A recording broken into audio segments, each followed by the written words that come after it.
প্যারাশুটে করে একের পর এক আটার বস্তা পড়ছে গাজার বিধ্বস্ত ভূমিতে, আর তা দৌড়ে গিয়ে হুমড়ি খেয়ে সংগ্রহ করছে হাজার হাজার মানুষ। শুধু নারী পুরুষ কিংবা বয়োবৃদ্ধরাই নয়, মাটিতে ছড়িয়ে ছিটিয়ে থাকা খাবারগুলো কুড়িয়ে নিচ্ছে শিশুরাও। কারণ যুদ্ধটা যে এখন আর শুধু অস্ত্রের নয়, নিজের পেটের ক্ষুধার সাথেও। রোববার গাজা উপত্যকার ওপর আকাশপথে মানবিক সহায়তা পাঠিয়েছে সংযুক্ত আরব আমিরাত। ইসরায়েলি সেনাবাহিনী গাজার সামরিক অভিযান অস্থায়ীভাবে বন্ধ ঘোষণা করার পর এই ত্রাণ কার্যক্রম শুরু হয়। ত্রাণ সংগ্রহ করতে আসা এই নারী জানাচ্ছিলেন, বহুদিন পরে কিছু আটা পেয়ে তার বুকটা আনন্দে ভরে গেছে। আমার বুক আনন্দে ভরে গেছে, মনে হচ্ছে আমি আমার সন্তানদের জন্য আনন্দে উঠছি। আমাদের কাছে কোনো খাবার ছিল না, আমি এতিমদের দেখাশোনা করি।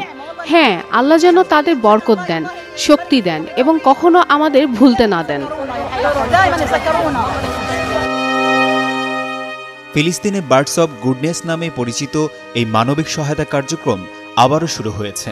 গাজা উপত্যকার ওপর ৫৪তম দফায় ত্রাণ দেয়া হলো, যা জর্ডানের সহায়তায় পরিচালিত হয়।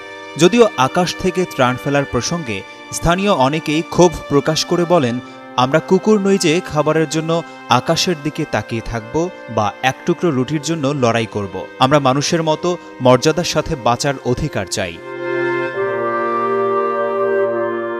বিষয়গুলো নিয়ে সোমবার নিউ ইয়র্ক সিটিতে জাতিসংঘের এক সম্মেলনে মহাসচিব অ্যান্তোনিও গুতেরেস বলেছেন, আমরা মেনে নিতে পারি না যে বেসামরিক মানুষ, বিশেষ করে নারী ও শিশুরা যখন খাদ্য সংগ্রহ করতে যাচ্ছেন তখন তাদের উপর হামলা চালানো হচ্ছে। এটি সম্পূর্ণ অগ্রহণযোগ্য। আশিকুর রহমান, যুগান্তর নিউজ।